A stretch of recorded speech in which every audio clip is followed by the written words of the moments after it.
자, 여러분하고 6월 13일 날 우리 시험 봤던 지방직 9급 문제를 한번 같이 풀어보도록 할게요. 자, 지방직 9급의 우리 전반적인 얘기부터 하고 문제에 들어가도록 할 텐데요. 시험은 좀 어떠셨어요? 여러분 쭉 풀어보셨으면 아마 시험이 굉장히 좀 난이도가 쉬웠다, 이렇게 볼 수가 있죠. 전반적인 문제들을 쭉 봤더니 여러분이 좀 많이 고민했을 문제는 별로 없었고요. 그래도 변별력을 요구하는 문제가 뭐 한 두세 문제 정도? 지문이 좀 낯설었다라고 하는 거지, 문제가 뭐 굉장히 어렵다 이런 문제는 사실 별로 출제가 안 됐었죠. 그래서 아마도 여러분 굉장히 점수가 잘 나올 것 같다, 우리 시험 문제를 보면서 그렇게 생각을 했고요. 전체적으로 보면은 정치사 문제가 굉장히 많이 출제가 됐죠. 전 근대사가 13문제, 그리고 근현대사가 7문제 이렇게 출제돼서 그 비율 정도는 굉장히 일반적인 비율이었고요. 그 대신에 정치사 문제가 굉장히 출제가 많이 되고, 그리고 문화사 문제가 또 그 뒤를 이어서 출제가 많이 됐었기 때문에 경제사나 사회사 부분은 그렇게 출제가 거의 되지 않았다고 볼 수가 있겠죠. 그래서 정치사의 비중이 좀 높았다 라고 볼 수가 있고요. 그리고 문화사에서 문제들이 좀 출제되고, 통합 내용으로 나온, 예를 들면 뭐 세계 문화유산을 물어보는 문제라 세계유산을 물어보는 문제라든지, 또는 뭐 궁궐 문제라든지, 이런 문제들은 우리가 수업 시간에도 한 번씩 문제를 풀면서 수업 시간에 다뤘던 그런 내용들이어서 아마 여러분이 별로 어렵지 않게 그렇게 풀었을 거라고 생각을 하고요. 아마도 우리가 그동안 뭐 코로나 때문에 힘들고 했던 그런 부분들 때문에 문제가 조금 난이도가 쉽지 않았나 이렇게 생각을 하고요. 자, 그러면 우리가 전반적으로 한번 내용을 들어가서 어떤 문제들이 좀 더 변별력을 요하는 문제였는지 한번 살펴보도록 하겠습니다. 자, 1번으로 넘어가 보도록 할까요? 자, 1번 볼게요. 미추신 왕의 재위 기간에 있었던 사실로 옳은 것은 그랬죠? 자, 일단 이사부라고 하는 사람이 언급이 돼요. 그래서 이사부 같은 경우는 우리가 지증왕 때 우상국 복속에서도 한번 언급되고, 그리고 대가야 정복할 때도 한번 나오죠. 자, 여기 보시면 국사라는 것은 임금과 신하들에게 선악을 기록하고 좋고 나쁜 것을 만대의 후손으로 보여주는 것이기 때문에 책을 편찬하자. 그래서 이사부의 건의에 의해서 거칠부가 역사책을 편찬하게 되죠. 그래서 거칠부의 역사 편찬에 대해서 언급을 하고 있어요. 자, 그러면 역사라고 하는, 그러니까 국사라는 역사책을 편찬한 이 왕은 어느 왕이냐? 바로 진흥왕이 되겠죠. 그래서 6세기 진흥왕의 업적을 찾아라. 자, 여기서 이사부가 나온다고 해서 여러분 헷갈리지 않겠죠? 거칠부 나와 있고 역사 편찬이라고 나와 있기 때문에 아마 여러분 금방 찾으실 수 있을 거고요. 자, 그러면 제시문으로 한번 가볼게요. 자, 정전을 지급했다라고 하면 성덕왕, 통일신라 시대의 성덕왕. 그 다음에 국학을 설치했다라고 하면 신문왕이라는 걸 알 수가 있죠. 첨성대를 건립했다. 첨성대를 비롯해서 분황사라든가 황룡사탑을 건립한 선덕 여왕임을 알 수가 있고요. 자, 그 다음에 북한산 순수비를 건립했다. 자, 북한산 순수비를 건립했다라고 하는 건 한강 유역을 점령했다라고 하는 거죠. 그래서 한강 유역을 점령하고 이런 순수비를 건립한 왕이 바로 진흥왕. 그래서 정답은 4번이 되겠죠? 정답 한번 찾아볼까요? 정답은 4번 찾으시면 되겠고요. 자, 2번 가봅시다. 자, 다음 정책을 시행한 국왕대에 있었던 사실로 옳은 것은, 자, 광덕, 준풍 등의 연호를 사용했다. 사실 우리가 첫 번째 딱 보고도 바로 알 수가 있죠. 광덕, 중풍 등의 이런 사실은 독자적 연호를 사용한 거죠. 이렇게 독자적인 연호를 사용했다. 그리고 개경을 고쳐서 황도라고 하고 서경을 서도라고 하였다. 말하자면 격상을 시킨 거죠. 그래서 이런 식의 정책을 실시한 왕은 고려, 광종이구나 라는 걸 알 수가 있고요. 자, 그러면 고려 광종 때의 역사적 사실로 옳은 것은, 자, 노비항건법을 시행하였다. 이게 바로 광종의 가장 대표적인 업적이죠. 광종 때는 노비항건법이라든가 과거제를 실시해서 왕권 강화를 꾀했고요. 자, 그다음에 전시과 제도를 시행했다. 우리가 처음으로 시행한 왕을 한번 찾아보면 경종 찾으면 되겠죠. 자, 개경의 국자감을 설립하였다. 성종. 12목을 설치하고 지방관을 파견했다. 성종. 그래서 고려 전반기 초반기에 이런 왕들의 업적 중에서 광종. 자, 정답은 1번 체크하시면 되겠죠? 답 찾아볼까요? 1번. 자, 3번 문제 가봅시다. 다음과 같은 활동을 펼친 인물에 대한 설명으로 옳은 것. 자, 대한민일신보에 애국적인 논설을 썼다. 자, 그 다음에 유교 개혁을 담은 유교 구신론을 집필하였다. 자, 우리가 일제 말기, 그러니까 개화기, 근대 시대와 그리고 일제 시대에 유교하면 박은식. 그래서 박은식의 유교 구신론이 있고요. 자, 그 다음에 불교하면 우리는 한용운이다. 이렇게 배웠었죠. 그래서 한용운의 불교 유신론, 유교 구신론, 불교 유신론. 그래서 유교하면 박은식이고 불교하면 한용운이야. 우리가 이렇게 항상 얘기했었고요.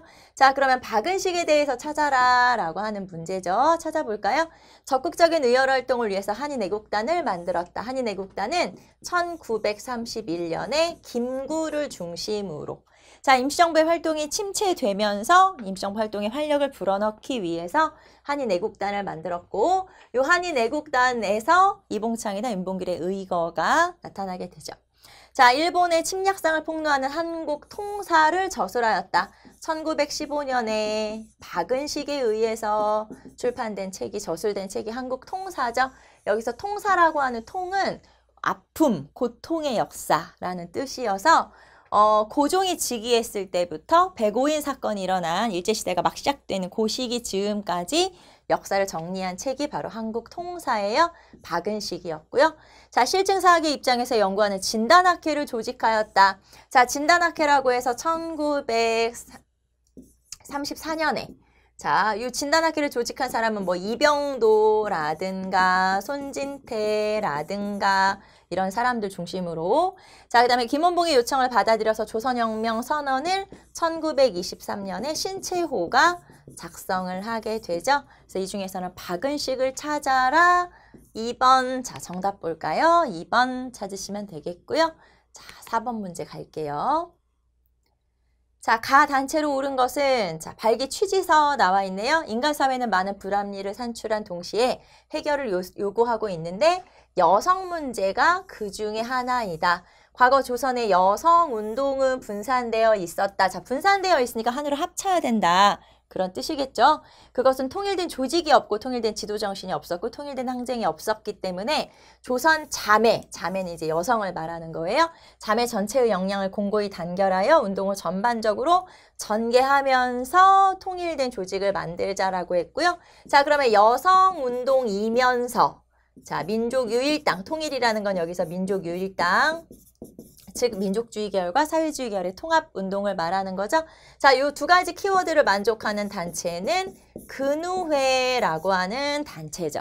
여기서 자매단체라고 나와 있잖아요. 자, 자매단체라고 했으니까 신간회의 자매단체이면서 1927년에서 31년까지 딱 신간회가 존재하는 그 시기에 같이 있었던 단체가 바로 근우회라는 단체예요.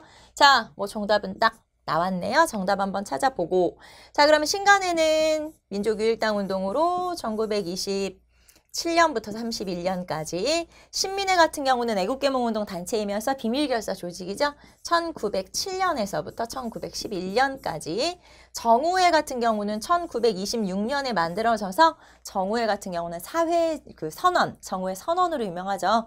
사회주의 계열에서 민족주의 계열에게 단결을 촉구하는 그런 선언을 발표하기도 한 게 정우회. 자, 그래서 여기에서는 근우회 찾으시면 되겠죠. 자, 5번 가볼게요.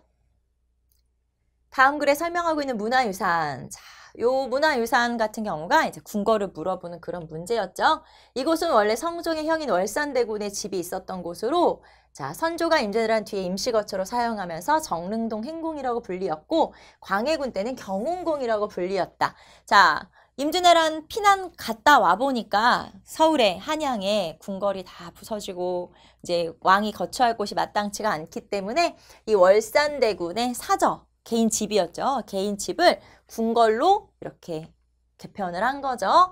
자, 아관파천 후에는 고종이 이곳에 머물렀다. 그러면 아관파천 후에 고종이 환궁한 곳이구나.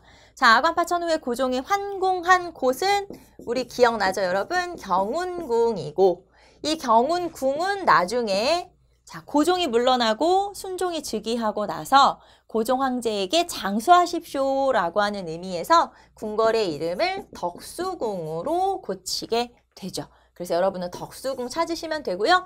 자, 주요 건물에 우리 아는 이름 나오죠. 중화전, 함령전, 여러분 잘 기억 안 나더라도 석조전. 그래서 덕수궁 석조전 하면은 근대 문물 할 때 우리가 꼭 연도 체크 한번 하는 그런 건물이고요. 1910년에 만들어진 서양식 건축물이죠.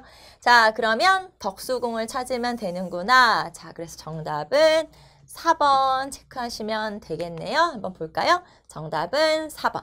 그래서 이제 이렇게 찾으시면 되고, 자, 그 다음에 경복궁은 뭐 조선의 정궁이고, 경희궁 같은 경우는 광해군이 건설한 궁궐이고요. 창덕궁 같은 경우는 태종이 만든 궁궐이어서 특히 이 중에서는 세계문화유산으로 지정된 궁궐이 바로 창덕궁이죠. 자, 정답은 4번 덕수궁 찾으시면 되겠고. 자, 6번 문제 한번 가볼까요? 밑줄친 이 나라에서 볼 수 있는 모습으로 적절한 것은 자, 대군왕이 없으며 여러분 알죠? 대군왕이 없다라고 하는 건 왕이 없다라는 뜻이죠. 음락에는 각각 대를 잇는 장수가 있다. 이 나라의 토지는 비옥하다. 바다를 향해 있어 오곡이 잘 자라며 농사짓기에 적합하다. 사람들은 질박하고 정직하며 굳세고 용감하다. 소나 말이 적고 창을 잘 다루며 보전에 능하다. 음식, 주거, 의복, 예절은 고구려와 비슷하다. 자, 그리고 장사 지낼 때는 큰 나무 곽을 만드는데 자, 나무 곽은 나무 상자가 되겠죠.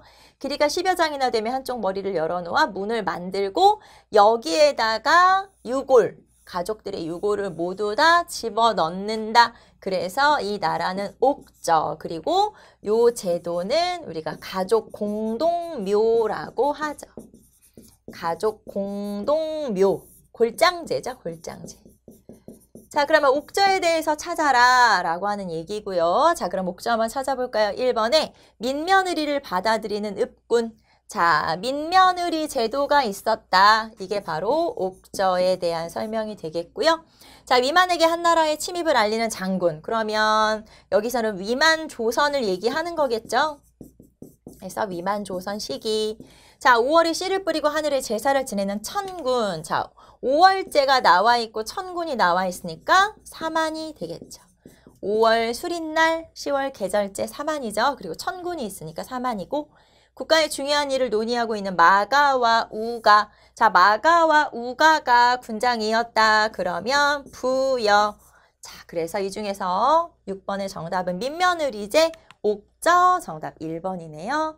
자, 7번으로 가볼까요? 다음 사건이 일어난 왕의 재위기간에 대한 설명 옳은 거. 자, 임꺽정이 딱 나와 있어요. 그래서 우리가 임꺽정에 관한 문제 여러 개 풀어봤었는데 임꺽정 하면은 일단 명종이구나. 그래서 문제가 왕의 재위기를 물어봤죠? 임꺽정 딱 나왔으니까 우리는 바로 명종이구나. 자, 성품이 교활하고 날래고 용맹스러웠고 수십 명이 다 함께 날래고 자, 빨랐고 도적이 되어 민가를 불사르고 사람을 잔혹하게 죽였고 자, 경기도와 황희도에 이런 임꺽정 무리들이 나타났고 자, 그래서 임꺽정이 활동하던 명종 시기라는 걸 알 수가 있고요. 자, 제시문으로 바로 가볼까요? 1번. 동인과 서인이 붕당 형성. 동인과 서인의 붕당이 형성되었다. 자, 붕당이 처음으로 형성된 것은 선조 때. 처음 붕당은 동인과 서인이었고요. 자, 그리고 문정왕후가 수렴청정하며 불교를 옹호하였다. 자, 문정왕후가 수렴청정을 했다 그랬는데 자, 이 명종 같은 경우는 12살 어린 나이에 왕이 됐어요. 그렇기 때문에 엄마인 모후인 문정왕후가 수렴청정을 하게 되죠. 그래서 약 8년간의 수렴청정 시기가 있었는데 이때 불교를 옹호하게 되죠. 그래서 보우라는 승려를 등용했다는 얘기죠. 그리고 승과가 부활돼요. 자, 조선시대는 승과 억불 정책이기 때문에 승과가 없어졌다가 승과가 부활되고요. 그 다음에 도첩제가 부활되죠. 자, 도첩제라고 해서 승려가 되려면 도첩, 자격증을 따야 되는 거예요. 쉽게 말하면 이제 도첩이라는 걸 받아야 되는데 그게 바로 도첩제, 승려가 될 수 있는 방법. 그런데 성종 때 이 도첩제가 폐지되면서 조선은 아예 출가, 즉 승려가 될 수 있는 방법이 없어져 버렸었어요. 그런데 이때 다시 도첩제가 부활돼서 불교가 이렇게 융성해졌을 때가 조선시대 그렇게 많지 않은데 바로 명종 때. 자, 그래서 문정왕후만 보더라도 아, 명종이구나. 자, 삼포에서 사후천석의 일본인이 난을 일으켰다. 자, 요 난은 삼포외란이 되겠죠? 여기다 써볼까요? 삼포외란.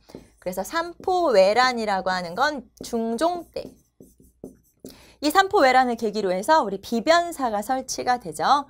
자, 조광조가 내수사 장리의 폐지, 소격서 폐지 등을 주장했다. 자, 조광조 나오면 중종 때. 조광조는 주로 중종 때 활동했던 사림이니까요. 자, 그래서 이 중에서 명종 찾아라. 그러면 2번 찾으시면 되겠고, 자, 정답 2번이네요.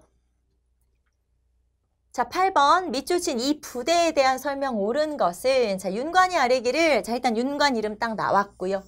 윤관이 아래기를 신이 적의 기세를 보건대 예측하기 어려울 정도로 굳세니 마땅히 군사를 쉬게 하고 군관을 길러 후위를 기대해야 할 것입니다. 또 신이 싸움에서 진 것은 적은 기병인데 우리는 보병이기 때문이다. 그러니까 우리도 기병 부대를 만듭시다 라고 윤관이 건의를 하게 돼요. 자, 이렇게 해서 만들게 된 군대는 별무반이라고 하는 군대죠.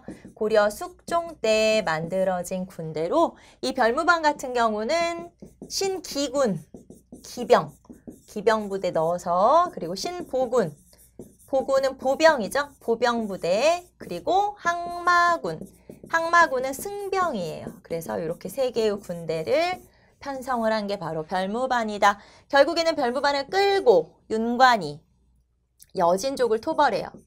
자, 별무반을 끌고 여진족을 토벌해서 동북구성을 쌓게 된다. 동북구성을 축조하게 되죠. 자, 동북구성을 축조한 거는 예종 때. 숙종의 아들인 예종 때. 자, 그래서 여기서 별무반임을 알 수가 있다. 자, 그러면 볼까요? 정종 2년에 설치되었다. 자, 정종 때 설치된 거란을 무찌르기 위한 군대는 광군.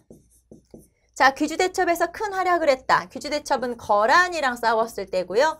거란의 3차 침입이 있을 때고 요 거란의 3차 침입 귀주대첩은 별무반이 만들어지기 전에 만들어진 거고요. 자, 여진족에 대비하기 위해서 조직되었다. 맞네요. 자, 응양군, 용호군, 신호위 등의 2군 6위. 자, 2군 6위는 고려의 중앙군을 얘기하는 거죠. 특수군이 아니라 중앙군. 여기서는 지금 별무반 특수군을 말하는 거고요.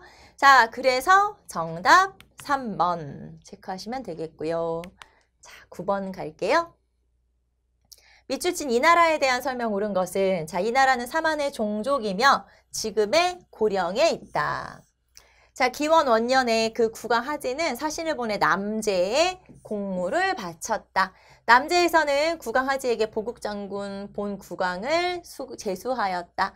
자, 여기 보시면은 자, 일단 이 문제가 여러분 지금까지 봤던 문제 중에서도 전체 20문제 중에서도 약간은 여러분 헷갈릴 수 있는 약간 변별력이 있는 문제였는데요. 힌트 몇 가지 찾아볼게요. 일단 첫 번째 여러분이 무조건 고령에 있다. 이것만 보고도 대가야임을 찾을 수가 있고 다만 여기서 건원이라고 하는 연호가 나와 있어요. 건원이라고 하는 건 누구의 연호냐면 법흥왕 때 연호가 건원이잖아요. 그래서 이걸 가지고 혹시 신라라고 여러분 헷갈리지 않았으면 하고요. 헷갈렸을 수도 있다. 자, 그 다음에 남제의 공물을 바쳤다라고 하는 건 중국 남조, 우리 남북조 시대 남조, 남제와 교류했다라고 하는 내용이에요. 그래서 남제와 교류했다라는 게 이제 대가야와 관련된 설명이고요. 그래서 남제와 이런 일이 있었다라고 하는 거. 자, 여기에서는 사실 우리가 고령만 보고도 대가야지 이렇게 바로 찾으실 수 있고 그 다음에 나머지 내용 남제 뭐 이런 거 잘 모르더라도 고령에서 딱 대가야구나라는 걸 알 수 있었고요. 자, 그러면 대가야에 대한 설명 옳은 것은 첫 번째 볼게요. 관산성 전투에서 국왕이 전사했다. 관산성 전투에서 성왕이 백제의 성왕이 전사하게 되죠. 백제의 성왕이 전사하게 된다. 자, 그 다음에 두 번째, 울릉도를 정복해서 영토에 편입하였다. 자, 울릉도를 정복해서 영토로 편입한 건 신라, 지증, 왕. 앞에서 우리가 1번 문제에서 이사부를 보내서. 자, 그래서 지증왕 때 우상국을 복속하게 되죠.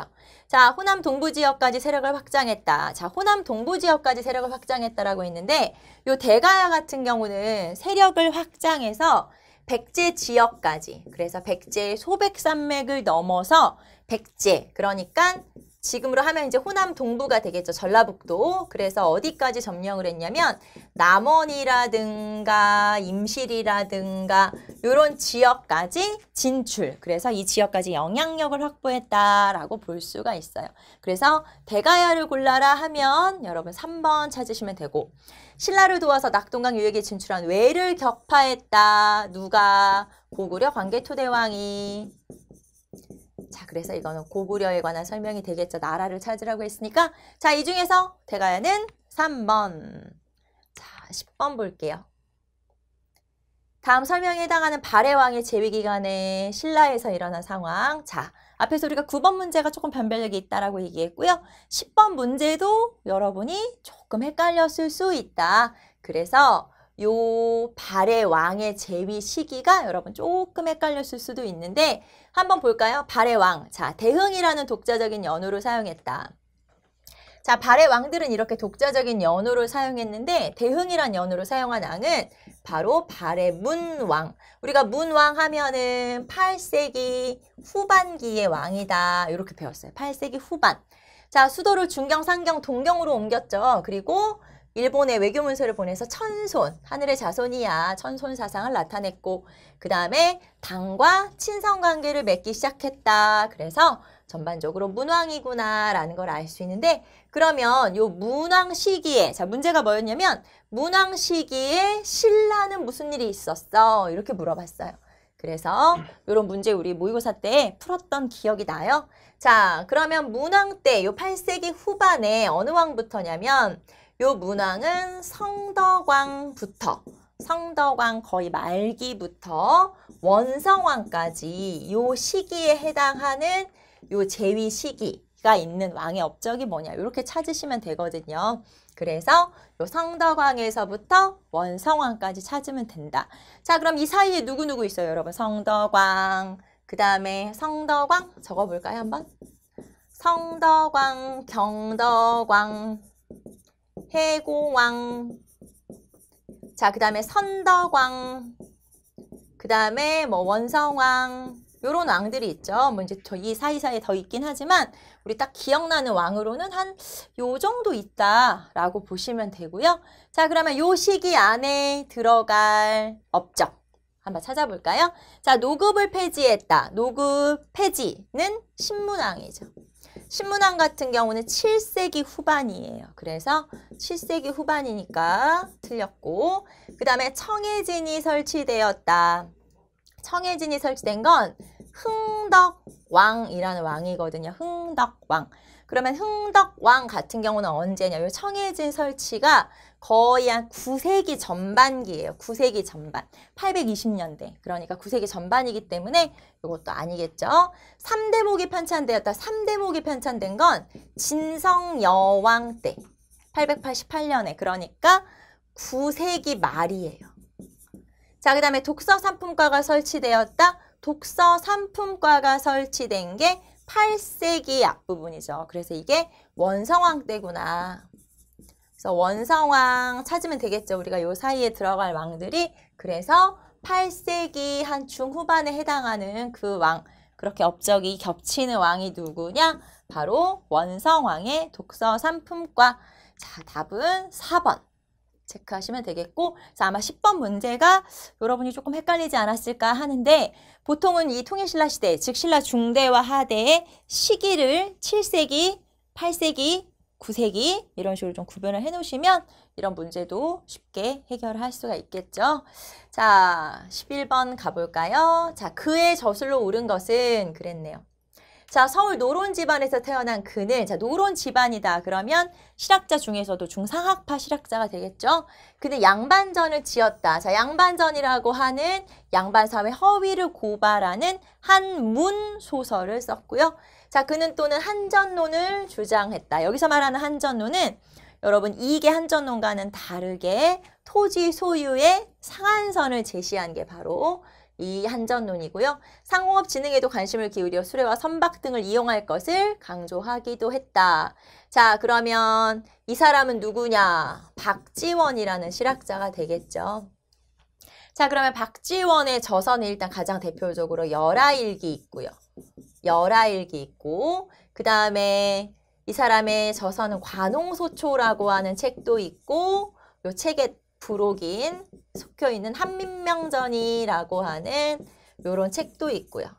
자, 그리고 양반전이라든가 허생전이라든가 민홍전이라든가 호질이라든가 요런 한문 소설들, 요런 소설들도 존재하고요. 그 다음에 요런 소설들을 묶어서 또 반경각 외전이라고 하는 또 그런 책을 편찬하기도 하고. 자, 그러면 박지원 한번 쭉 체크해봤고, 자, 한번 볼까요? 북학의라고 하는 책은 박제가의 저서고요. 관홍소초가 박지원이겠죠. 자, 그 다음에 의산문답. 자, 문답의 형식을 가지고 허자와 실홍의 이런 문답을 통해서 무한우주론이라든가 지전설을 제시한 홍대용의 책이고요.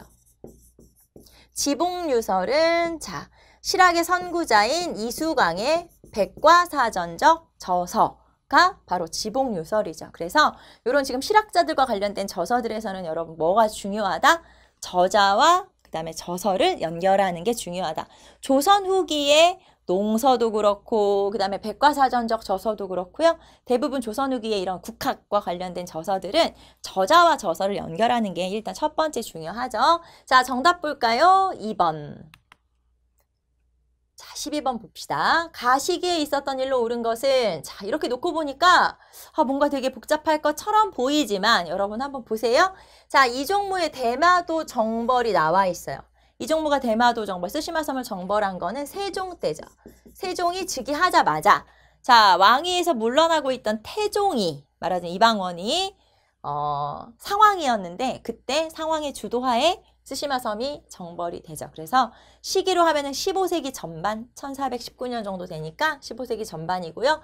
자, 그 다음에 전분 6등법과 연분 9등법, 우리가 이거 공법이라고 하잖아요. 공법이 만들어진 것도 여러분 어느 왕 때? 세종. 그러니까 결국에는 세종 재위 시기에 있었던 일을 찾아라 라고 하는 거예요. 그래서 연표를 보니까 뭐 좀 어려운 문제인가 싶지만 사실은 그냥 세종만 찾으면 된다. 자, 그러면 우리 세종에 대해서 찾는 문제는 엄청 많이 풀어봤잖아요. 자, 1번 볼까요? 과전법이 공포되었다. 자, 과전법이라고 하는 건 고려 공양왕 때, 고려 말 공양왕 때 전제개혁으로 실시한 거고요. 자, 이 시에의 반란이 일어났다. 세조에 반발하여 함경도 지역에서 이 시에가 반란을 일으켰고요.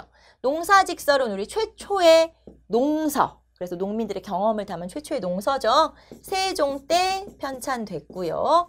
자, 정도전의 요동정벌을 추진했다. 정도전의 요동정벌 추진은 태조 때, 태조 이성계와 더불어서. 하지만 정도전이 왕자의 난이 일어나면서 태조 이후에는 그러니까 제거가 되죠. 그래서 태조 때 주로 활동.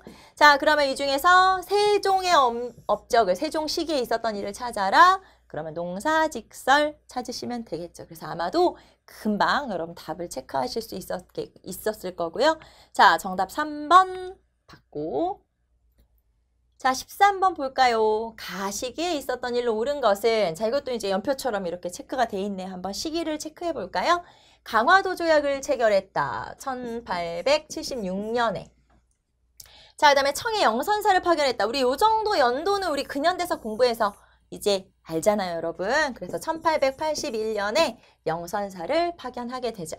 자, 그러면 1876년에서 81년 사이에 무슨 일이 있었냐 이렇게 물어보는 거죠. 한번 볼까요? 자, 궁극기무처를 두고 여러 건의 개혁안을 처리했다. 자, 궁극기무처라고 하는 기구가 개혁을 총괄하는 기구로 활용이 됐는데 이거 언제냐면 1차 가부개혁 때. 그래서 이 궁극기무처라고 하는 요 기구는 1차 갑오개혁 때만 존재했던 기구죠. 2차 때는 없어져 버렸기 때문에. 자, 그래서 1894년 자, 궁극기무처가 6월 말에 만들어지고 이제 7월부터 만들어지니까 그래서 제가 그냥 연도를 써볼까요? 날짜를. 자, 그 다음에 통리기무아문을 설치했다. 통리기무아문은 강화도 조약 체결한 지 얼마 뒤에 이제 개화 정책을 총괄하는 기구죠. 1880년에 만들어진 거고. 자, 국정개혁의 기본 방향을 담은 홍범 14조로 공포했다. 자, 홍범 14조라고 하는 건 1894년 12월, 그러니까 2차 갑오개혁 때. 2차 갑오개혁 때 만들어진 게 바로 홍범 14조, 헌법과 같은 문서죠. 그래서 2차 갑오개혁이구나. 자, 구본 신참의 개혁 원칙을 정하고 대한국 국제를 선포했다. 자, 구본 신참의 개혁이라면 바로 대한제국의 광무개혁을 말하는 거죠. 구본 신참은 광무개혁의 원칙이니까. 자, 그리고 대한국 국제를 선포했다라고 했어요. 대한국 국제는 또 광무개혁, 대한제국의 헌법과 같은 문서죠. 1899년에. 자, 그래서 이 사이에 들어갈 거를 찾아라 그랬으니까 통리기무아문 찾으시면 되겠고요. 정답 2번이네요. 자, 14번. 세계유산으로 등재된 것이 아닌 것은. 자, 세계문화유산 우리 한번 쭉 정리를 한번 해봐야 되겠죠. 자, 여러분 해설지에 세계문화유산 쭉 한번 정리를 해놨는데, 자, 종묘 세계문화유산이고, 그 다음에 화성, 수원화성 세계문화유산이고, 남한산성 세계문화유산이죠. 자, 그럼 이 중에서 한양도성은 아니네요. 한양도성은 왜 세계문화유산으로 지정되기 전에 잠정 목록이라는 게 있어요. 우리가 이제 신청을 하게 되면 이 잠정 목록에 올려서 조사를 한 후에 어떤 가치가 또 인정이 되면 세계유산으로 이렇게 지정을 하게 되는데, 한양도성 같은 경우는 잠정 목록 단계까지는 올라갔지만 세계문화유산으로 지정이 되지는 않았어요. 그래서 결국에는 한양도성이 아니다라고 하는 거고요. 자, 지금 현재 우리 이제 이 시험 본 요 지금 현재의 가장 최근에 세계유산으로 지정이 된 거는 이제 서원이죠. 서원. 그래서 서원이 또 2019년에 세계문화유산으로 지정이 됐고요. 자, 그래서 아닌 것을 골라라. 정답은 3번. 자, 15번 볼게요. 다음과 같은 주제로 토론회를 개최한 단체에 대한 설명. 일단 토론회를 개최한 단체라고 했고, 자, 조선의 급선무는 인민의 교육의 중요성. 도로를 수정하는 것이 위생의 제일 방책.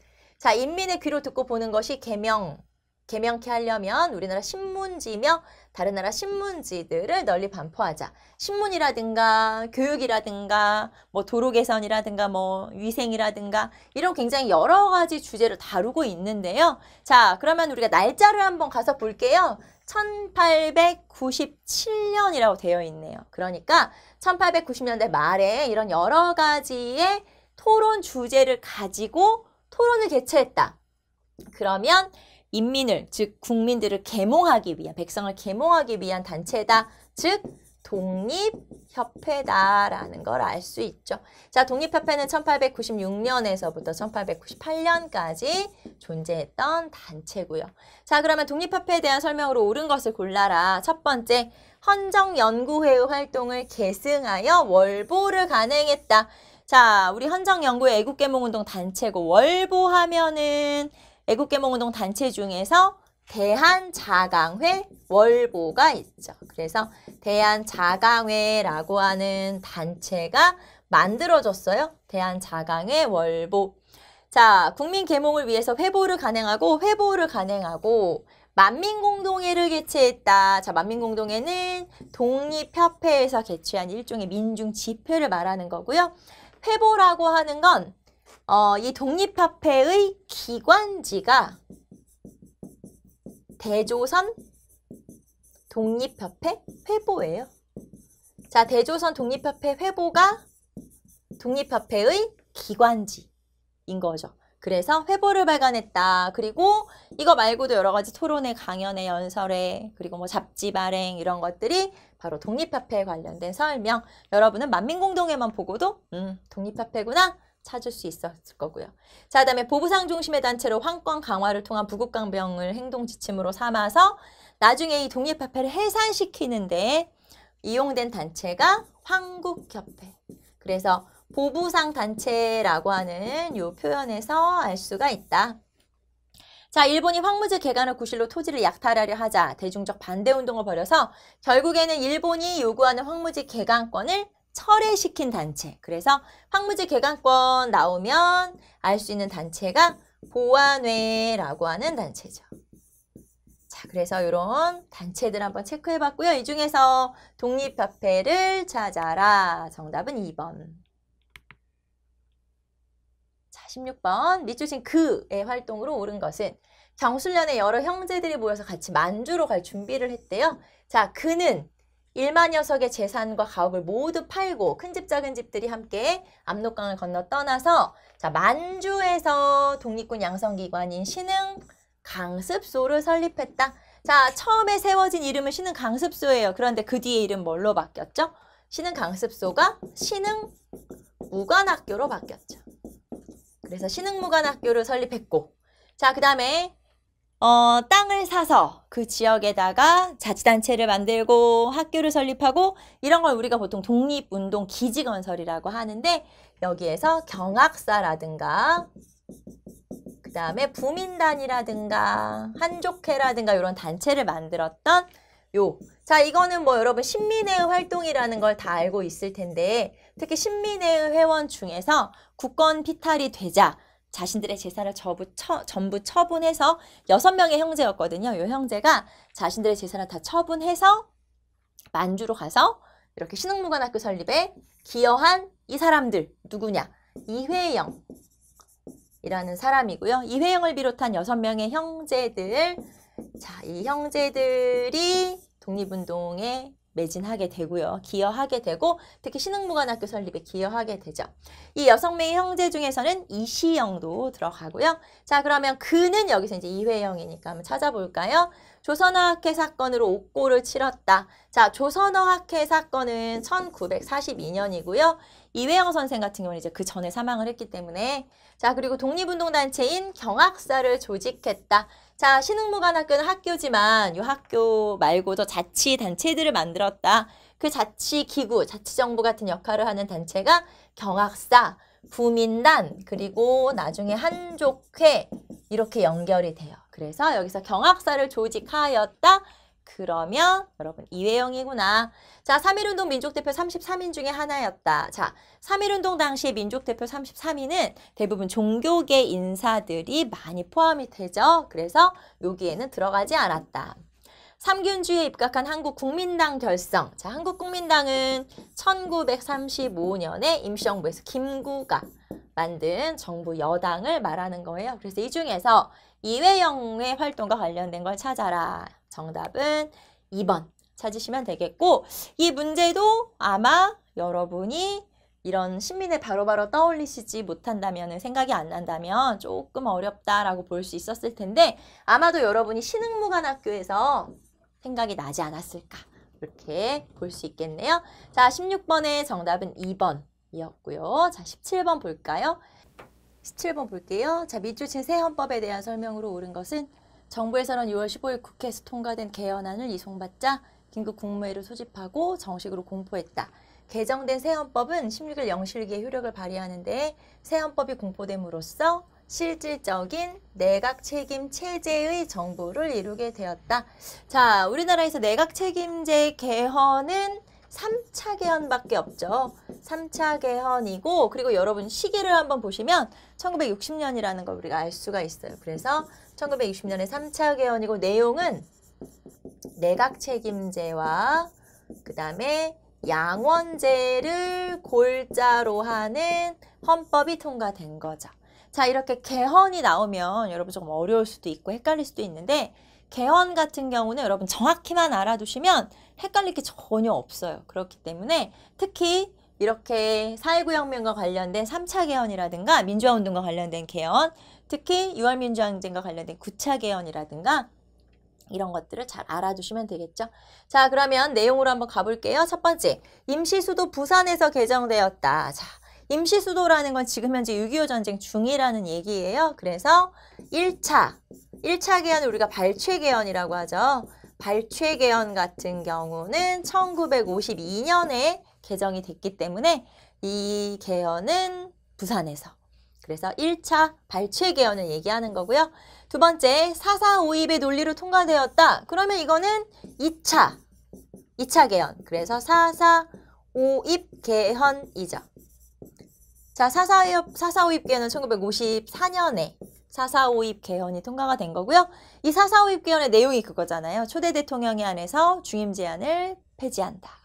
자, 그 다음에 3번 통일주체국민회의의 설치를 규정한 조항이 있다. 자, 통일주체국민회의에서 대통령을 뽑았던 시기는 유신헌법이죠. 그래서 유신헌법은 7차 개헌이에요. 유신헌법. 유신개헌. 그래서 1972년이고요. 자, 민의원과 참의원으로 구성된 국회 조항이 있었다. 자, 민의원 하나, 참의원 하나, 그러면 양원제. 자, 이렇게 양원제가 규정된 개헌, 즉 내각 책임제와 양원제를 골자로 한 3차 개헌이 되겠죠? 자, 그래서 3차 개헌의 내용을 찾아라. 여러분은 내각 책임 체제에서 힌트를 찾을 수가 있었고요. 정답은 4번 체크 한번 보시고. 자, 그 다음에 18번 볼까요?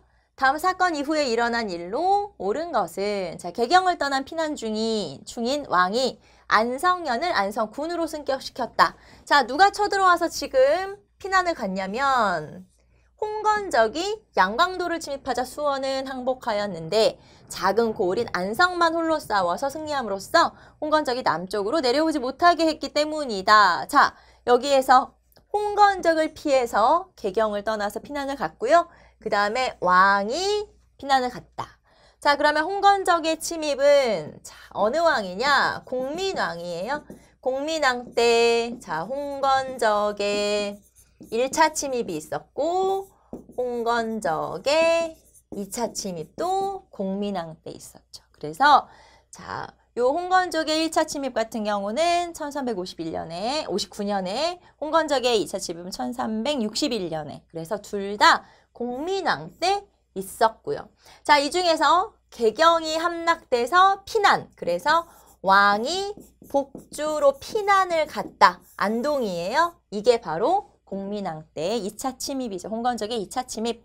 자, 그러면 이 사건 이후에 있었던 일이 뭐냐. 자, 홍건적의 2차 침입은 1361년이고요. 그러면은 14세기 한 중반쯤 되겠죠. 그래서 공민왕 이후에 있었던 일이 뭐냐 이렇게 물어보고 있네요. 자, 1번 화약무기를 사용해 진포대전에서 승리했다. 자, 진포대전에서 왜구를 무찔렀는데 이때 최무선이 진포대첩에서 승리를 하게 되죠. 그래서 이거는 우왕 때 1380년 우왕 때 있었던 일이고요.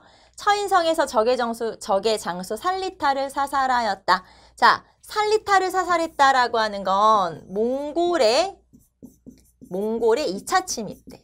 그래서 몽골의 2차 침입 때 처인성에서 살리타를 사살하였다라고 했죠. 그래서 이 몽골의 2차 침입 같은 경우는 1232년이니까 13세기 전반기쯤 되겠죠. 기철 일파를 제거하고 쌍성총관부를 관할 지역을 수복했다. 자, 혹시 여러분 문제를 끝까지 읽지 않고 이 왕의 업적이 뭐냐?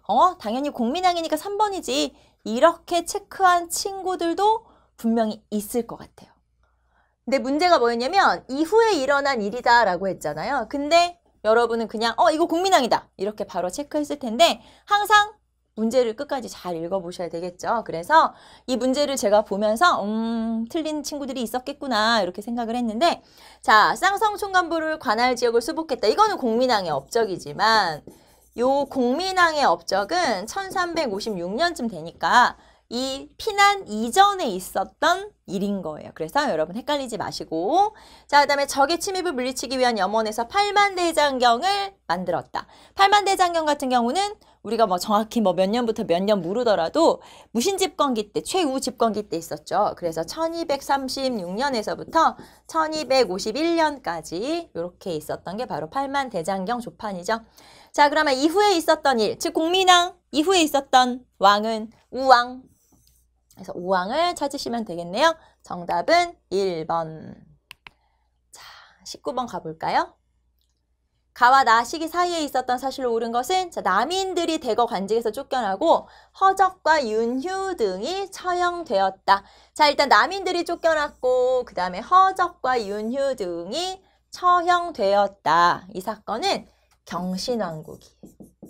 그래서 숙종 때 있었던 경신왕국이고요. 자, 그 다음에 두 번째 볼까요? 인현 왕후가 복이 되고 노론과 소론이 정계에 복귀하였다. 자, 그럼 노론과 소론이면 서인이잖아요. 그래서 요 경신왕국이 남인이 축출되고 서인이 집권을 했던 거고 중간에 여러분 한 번 더 서인이 쫓겨났다가 남인이 집권하는 황국이 있었고요. 기사왕국이 있었고 이거는 갑술왕국.